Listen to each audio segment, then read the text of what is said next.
something that's a little bit less intense, like some from SoundCloud with memes that are no longer relevant.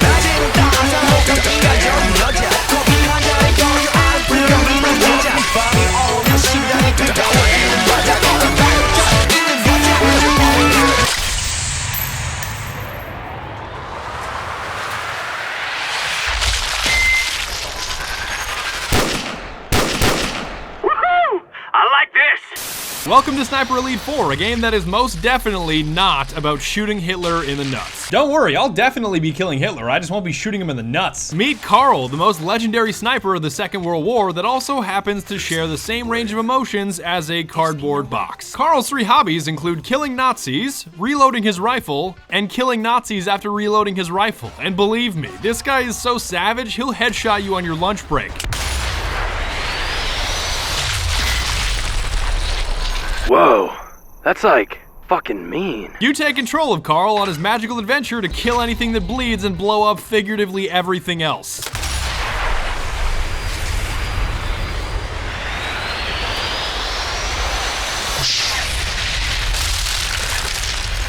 Technically, your enemies are the Germans or the Nazis, but they're not the scary ones, because the real spooky ones are the skeletons that live inside of them. Seriously, these things are horrifying. But before you start your treacherous crusade through Italy, you have to start by choosing a difficulty, and oh boy is it a big deal. Cadet. 0 bullet ballistics, the rounds land exactly where your crosshair is. If you don't breeze through this mode like it's a coloring book, you're either brain dead or a quadriplegic. Marksman. Simplified bullet ballistics, which means you only have to account for the bullet drop but no other variables. Still pretty much a piece of cake.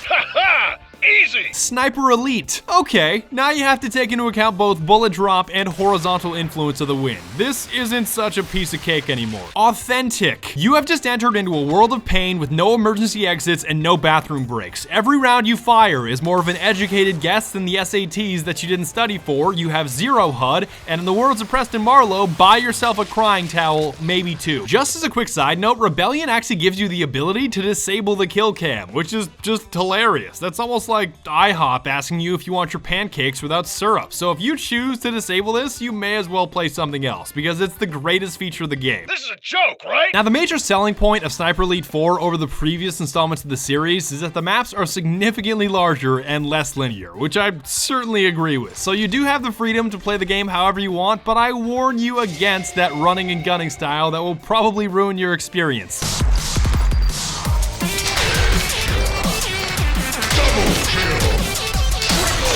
Personally, I think that remaining undetected is the most fun part about the game, because always blowing your cover and turning the whole campaign into a shooting gallery isn't very fun. So in order to avoid being detected, you have to avoid triangulation. Basically, the more noise you make and the more stagnant you are, the easier it is to expose yourself to the enemy and have them call in reinforcements to cut you in half with machine gun fire, which is no good. Sticking to stealth is the fast pass to fun, especially if you're nice and sneaky with the Welrod pistol, and in case you're new to the series, it's the greatest stealth weapon ever made.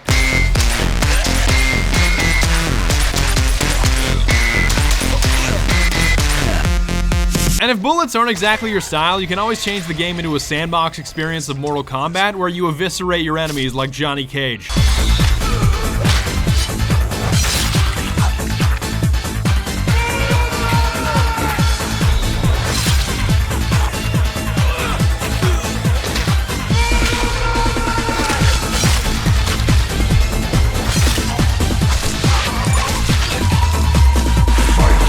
But of course, your bread and butter is always going to be your rifle, so if you want to stay undetected while busting helmets, it's best to either fire while masked under the cover of loud noises nearby, or simply use suppressed ammunition, which is basically cheating. Boom! Headshot! Explosion! Kaboom! Where are you running, pal? Of course, using suppressed ammunition is much easier, but the capacity is limited in your loadout. The shots are a little harder to land on higher difficulties, and it's much harder to come by when looting. Quick side note about looting, you automatically pick up most things simply by running into them, but you can take extra time to loot if you want extra goodies. That's about it. But if you're not in the mood for looting, you can rig up corpses with mines instead, and when other enemies come to investigate, they get a little surprised.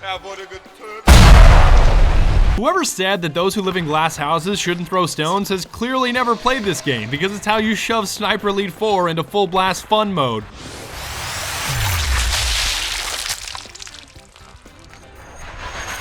If you want to kick it up a notch, you can always swap the rock for a sticky grenade because Carl's more surgical with his throws than Tom Brady in the fourth quarter. Grenade.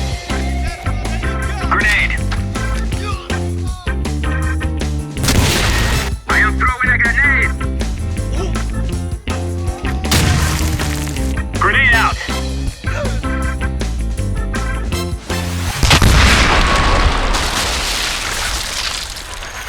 Okay, so you get the idea that fooling around with the Nazis is a possibility, but if you really want to reach the apex of fun, you've got to blow your whistle.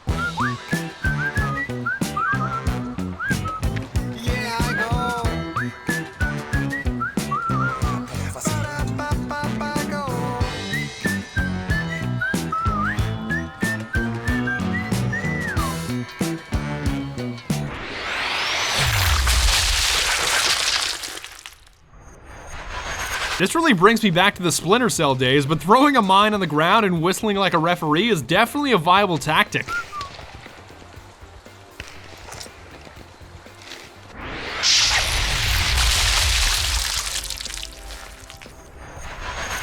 You can always bait with the aforementioned rocks simply by setting a mine down and throwing stones at it until somebody investigates, so whoever said you can lead a horse to water but you can't make it drink was probably an idiot.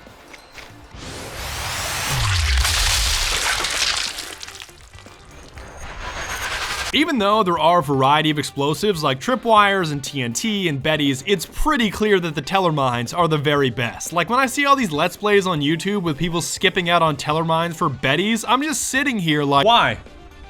Why?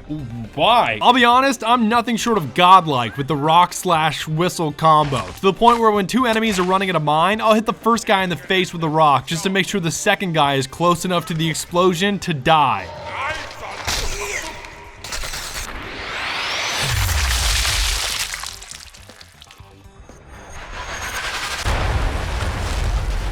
In case you were wondering where you can get mines, just go to a minefield. Yeah, go find a sign that says Achtung Minen, which auf Deutsch means warning or attention, mines, when it really should say free mines or frei Minen.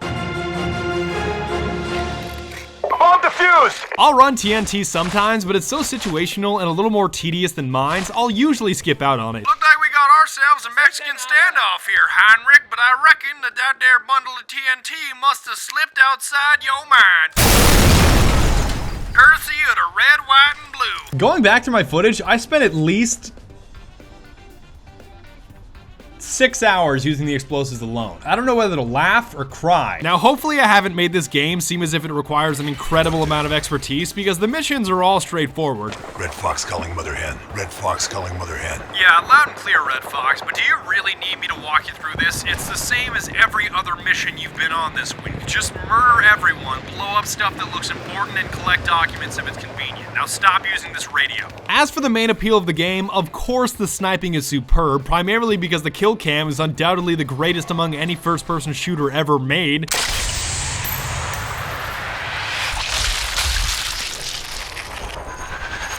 You are handsomely rewarded for headshots, lung shots, heart shots, intestine shots, kidney shots, liver shots, and of course, testicle shots. Now, you can't spell nutrition without nut, am I right? In case you were wondering, the game rewards you more for a testicle shot than it does a heart shot. I confirmed this at the firing range. Testicle shot. Ouch. Of course, you've got the standard kill cams where you definitely send the guy to the dentist, but my favorite are the ones that send the Germans flailing through the air like they're breakdancing.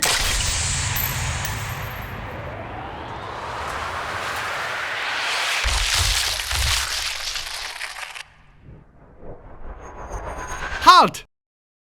Hammerzeit! One of the lesser known ways to use your laser beam accuracy are grenade shots, because every enemy seems to have one of these proudly pinned to his chest, which is the perfect opportunity for you. You really hit the jackpot once you start targeting the environment, because the very best shot that you can hit in this game is a shot that triggers a chain reaction.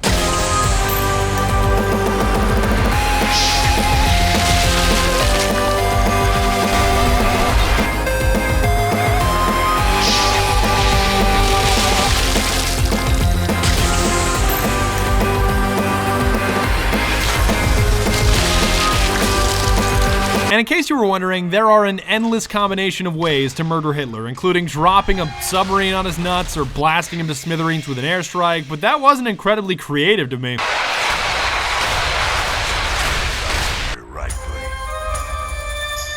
So I stealth murdered all of his allies, rigged up the maximum amount of explosives possible on his escape route, covered them all up with corpses, and waited for him to run to his impending doom.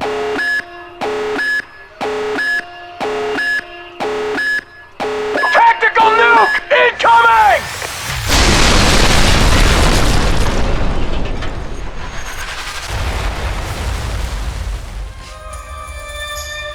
And that's about it. I'd like to thank Rebellion very much for sponsoring this video, in case it wasn't already conspicuously obvious with the watermark in the top of the description, but I will see you guys next time with a video game that does not have spooky, scary skeletons. Peace out.